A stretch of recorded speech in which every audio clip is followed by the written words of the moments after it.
Hey guys, I got another build for you. It's called the Pyromancer. As usual, I'm going to let the build talk for itself before I talk about it, so I'll be back in a sec.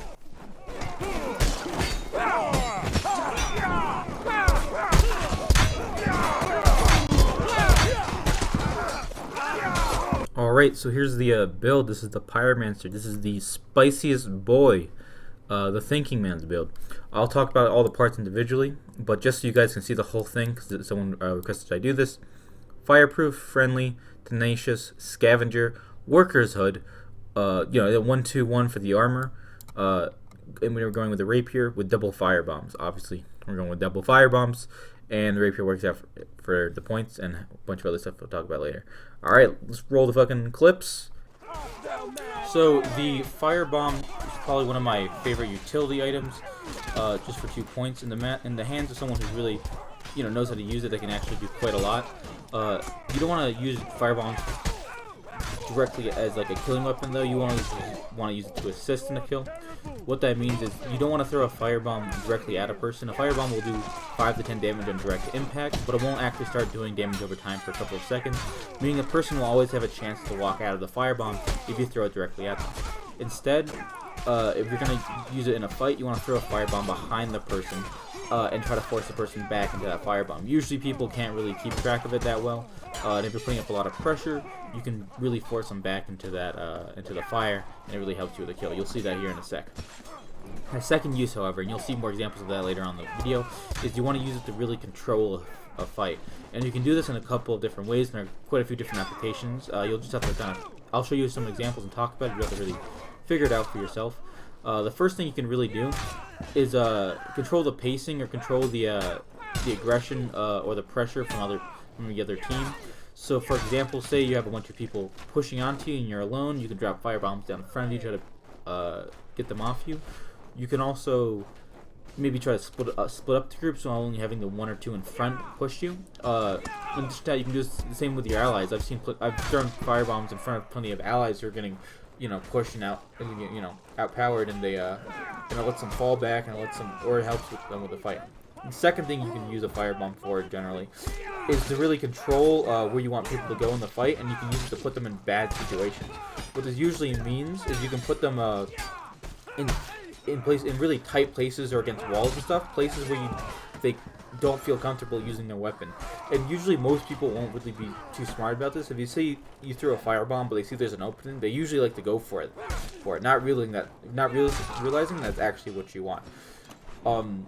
So if you can force some of the big swing weapon into a wall or into a tight space where they're losing a lot of their combat effectiveness with that weapon, it really helps out a lot. And you'll see a couple of examples of this later on. Now, the reason why we're using the rapier, and I know I used the rapier last time, and I'm going to talk about actually trusting weapons at the end of the video, but we're using it for 3 reasons. 1, great for the points.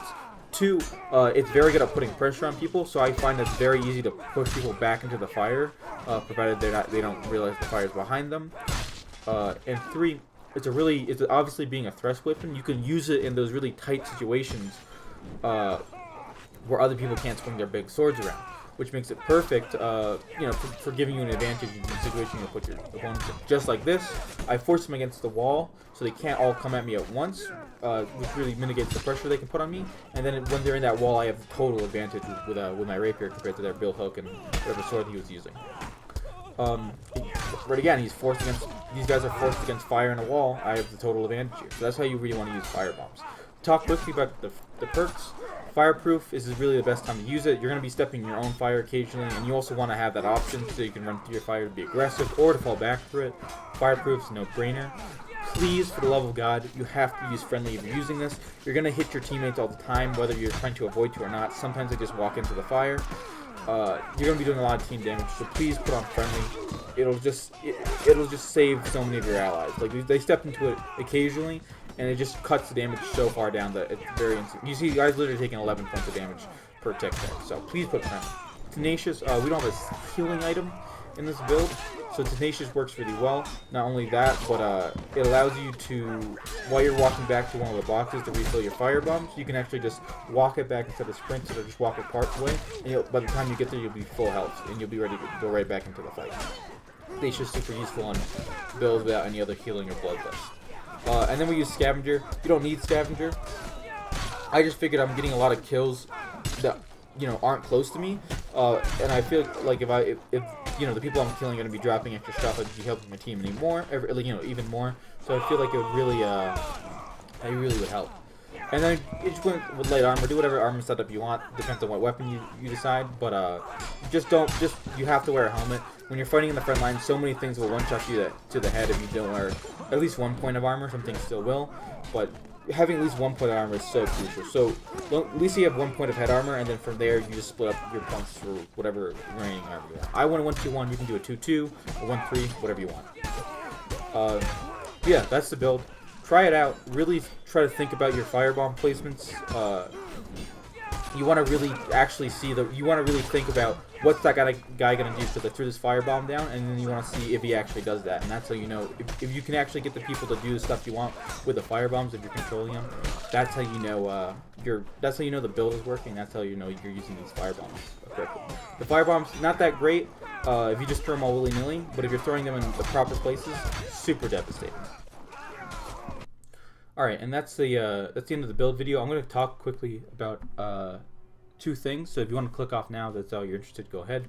First, if you're one of those people who are leaving angry comments about thrust weapons, both in my YouTube channel and other YouTube channels, and in game, I'm going to link a video down below to help you counter both, by another YouTuber that'll help you counter both thrust weapons and shields. So before you leave an angry comment, you can still leave one if you want to. I encourage you just check out this video. It'll help you a lot, teach you some of the mechanics, because really it's actually pretty easy to counter anyone who's thrust stabbing.